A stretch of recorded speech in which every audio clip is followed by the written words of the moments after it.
dilakukan di pegunungan Alpen, seperti telur yang retak, dan melahirkan dua anak elang, atau interaksi dekat antara anak laki-laki dengan seekor elang. Bahkan pemandangan longsoran dan tanah longsor, itu semua begitu nyata, dan pemotretan proses pertumbuhan elang adalah asli. Film ini berjudul Brothers of the Wind. Film dibuka dengan menetasnya telur sepasang elang. Terlihat merah muda dan lembut, dan nampak satu cakar elang yang besar. Dalam keadaan normal, elang akan menetaskan banyak telur sekaligus. Namun, hanya satu telur yang akan ditetaskan. Kali ini sepasang elang itu berhasil menetaskan dua elang kecil di sarang yang sama. Mereka tidak tahu bahwa mereka adalah saudara, dan itu juga hubungan yang kompetitif. Ayah elang berhasil menangkap musang. Dua elang kecil itu makan enak. Suatu hari, seekor elang datang untuk menyerang. Ayah elang bergegas maju tanpa ragu-ragu. Selama pertarungan itu, mereka jatuh di bebatuan tepi sungai. Sayangnya, ayah elang kalah dalam pertarungan dan ia pun mati. Ibu elang belum tahu apa yang terjadi, tapi ia sudah mengerti segalanya. Selanjutnya, ibu elang harus keluar mencari makan. Ibu elang pun pergi dan meninggalkan kedua anaknya. Kedua bersaudara itu mulai berkelahi.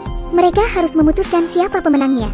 Hanya yang kuat yang memenuhi syarat untuk bertahan hidup. Saat dua anak elang terus tumbuh dewasa, ibu elang semakin tertekan dan hanya bisa membesarkan satu elang. Ia harus pergi berburu terus-menerus. Tepat ketika ibu elang pergi berburu makanan, kedua bersaudara itu mulai berkelahi lagi. Salah satu elang memaksa saudaranya ke tepi tebing. Adik elang pun terpeleset dan hampir jatuh. Satu cakarnya dengan keras mencengkram dahan, tapi itu tidak bertahan lama. Akhirnya, adik elang jatuh. Untungnya, ada cabang di bawahnya. Setelah ia menyangkut beberapa kali di dahan, adik elang jatuh ke tanah dan tidak mati. Ibu elang kembali dari berburu. Ia menghampiri anaknya yang jatuh, tetapi ia merasa ada panggilan lain. Dan ia pun terbang menghampiri anaknya yang satu itu. Anak elang yang jatuh pun hanya bisa berdiam diri. Ia harus bertahan hidup dari banyak serangan. Namun, perjuangan anak elang itu belum berakhir.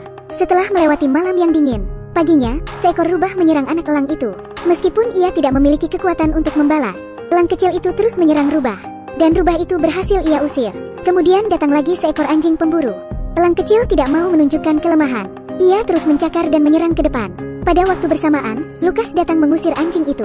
Elang kecil sangat beruntung. Sejak ibunya meninggal, Lukas menjadi anak yang pendiam. Dan ayah Lukas adalah penjaga hutan. Nasib sama juga dialami anak elang itu. Lukas pun perlahan mendekati dan membelai elang kecil.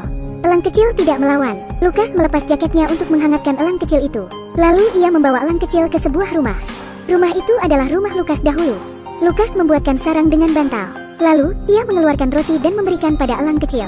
Elang kecil bukanlah vegetarian. Ia adalah karnivora. Lukas pun membungkus elang kecil dengan pakaian, dan membiarkan ia merasakan kehangatan. Lukas kembali pulang dan membantu ayahnya bekerja. Saat ayahnya tertidur, Lukas diam-diam mengambil sosis. Ia memotong kecil sosis itu dan diberikan pada elang kecil. Akhirnya, elang kecil punya sesuatu untuk dimakan. Selama ada waktu, Lukas akan mengajak elang kecil bermain. Wajah Lukas pun menunjukkan senyum yang telah lama hilang. Semua itu dilihat oleh Dancer. Dia adalah teman ayah Lukas. Dancer juga seorang penjaga hutan di pegunungan itu. Saat sosis tidak tersedia lagi, Lukas mengangkat batu untuk menemukan cacing tanah. Suatu hari, Dancer menghampiri Lukas. Dia mengatakan kepada Lukas, jika sosis buruk untuk kesehatan elang kecil. Dan ia membawakan beberapa makanan. Bulu elang membutuhkan matahari untuk tumbuh. Dancer pun membuatkan lubang di dinding. Malam harinya, Lukas memberi makan elang kecil. Ia lupa menutup pintu. Saat itu, Keller sedang menyiapkan makan malam. Pada saat yang bersamaan, seekor rubah memasuki kandang ayam. Keller mendengar suara ayamnya. Lalu, ia pergi ke kamar Lukas dan Lukas tidak ada di kamar. Ternyata Lukas mengambil ayam yang digigit rubah itu, dan memberikannya pada elang kecil. Melihat tikus datang, elang kecil ingin menangkapnya. Tapi ia belum cukup kuat untuk melakukan itu. Elang kecil langsung jatuh ke tanah. Pada waktu bersamaan, seekor rubah datang dan melihat elang kecil. Untungnya, Lukas tiba tepat waktu. Lukas langsung mengusir rubah itu. Ia mengeluarkan ayam dan memberikan pada elang kecil. Lukas dan elang kecil menjadi teman dekat. Kini, dua anak elang itu sudah tumbuh dewasa. Kakak elang memberikan pelatihan elang lain. Di sisi lain, elang yang jatuh dilatih oleh Lukas. Lukas menangkap tikus sepanjang waktu, dan melatih elang yang jatuh. Lukas berharap dia bisa terbang sesegera mungkin. Dancer menemui Keller. Ia akan meminta Lukas untuk membantunya. Sebenarnya, Dancer ingin Lukas punya lebih banyak waktu untuk menemani dan melatih pertumbuhan elang. Setiap hari Lukas mengajari elang terbang.